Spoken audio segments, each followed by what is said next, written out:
Ready to move in premium triplex villas at Bachapalli APR Projects. CM Jagan మీద జరిగిన దాడి issue ఏపీలో ప్రకంపనలు రేపుతుంది. జగన్ పైన జరిగిన దాడిని వైసీపీ నేతలు ఖండించారు. చాలా ఫోర్స్ తో రాయి వచ్చి తగిలిందని ప్రభుత్వ సలహాదారు సజ్జల రామకృష్ణారెడ్డి అన్నారు.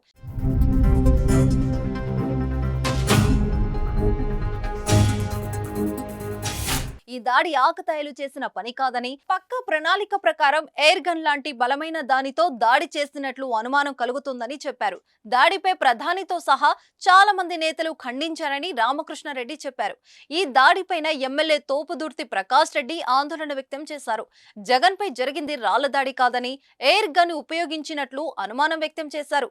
జగన్ నుదురుకు గురిపెట్టి కాల్చినట్లు అనుమానం వ్యక్తం చేశారు. అదృష్టవశాత్తు జగన్ బయటపడినట్లు చెప్పారు. ఇటు ఘటనపైన పోలీసులు ఉన్నతాధికారులు విచారణ వేగవంతం చేశారు.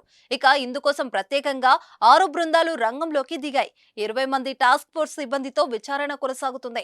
ఇదే సమయంలో ఎమ్మెల్యే వెల్లంపల్లి ఫిర్యాదు మేరకు జగన్ పైన హత్యాయత్నం జరిగినట్లుగా పోలీసులు కేసు నమోదు చేశారు. జగన్ భద్రత పైన ప్రత్యేకంగా చర్యలు చేపట్టారు. దాడిలో జగన్ తో పాటు గాయపడిన ఎమ్మెల్యే వెల్లంపల్లి శ్రీనివాస్ ఘటనపైన పోలీసులకు ఫిర్యాదు చేశారు. 307 కింద హత్యాయత్నం కేసు నమోదు చేశారు. జగన్ బస చేసిన కేసరపల్లి క్యాంపు వద్ద భారీ బందోబస్తు ఏర్పాటు చేశారు. ఇక రాజకీయంగా చేసిన దాడిగా వైసీపీ నేతలు ఆరోపిస్తున్నారు. దాడులు చేసేలా ప్రేరేపించడం సరికాదని వైసీపీ నేతలు మండిపడుతున్నారు. సీఎం స్థాయి వ్యక్తిపైన ఎటువంటి అండ లేకుండా సామాన్యులు దాడికి దిగరనేది వైసీపీ నేతల వాదన. ఖచ్చితంగా దీని వెనుక రాజకీయ కుట్ర ఉందని అనుమానం వ్యక్తం చేస్తున్నారు. ఇటు ఎన్నికల ప్రచారం వేళ ముఖ్య నేతల భద్రత విషయంలో అవసరమైన చర్యలు తీసుకోవాలని ఉన్నతాధికారులు ఆదేశించారు. ఇక ఘటన జరిగిన ప్రాంతంలో అందుబాటులో ఉన్న సీసీటీవీ ఫుటేజ్ ను పోలీసులు సేకరిస్తున్నారు.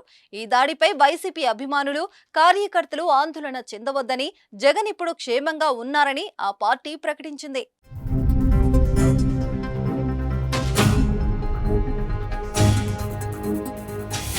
సుమన్ టీవీలో మీ పర్సనల్ అండ్ బిజినెస్ ప్రమోషన్స్ కోసం కింది నెంబర్కి కాంటాక్ట్ చేయండి.